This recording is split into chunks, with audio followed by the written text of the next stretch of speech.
السلام علیکم ورحمۃ اللہ وبرکاتہ۔ بسم اللہ الرحمن الرحیم۔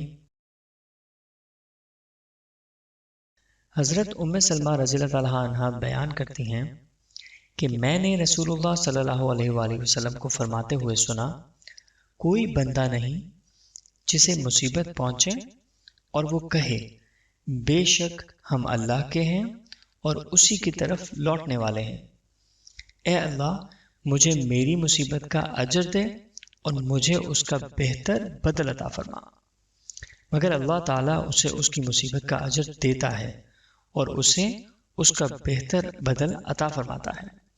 حضرت سلمہ رضی اللہ تعالیٰ عنہ نے کہا تو جب ابو سلمہ رضی اللہ تعالیٰ عنہ فوت ہو گئے، میں نے اس طرح کہا جس طرح نبی اکرم صلی اللہ علیہ وآلہ وسلم نے مجھے حکم دیا تھا، تو اللہ تعالیٰ نے مجھے رسول اللہ صلی اللہ علیہ وآلہ وسلم کی صورت میں ان سے بہتر بدل عطا فرما دیا۔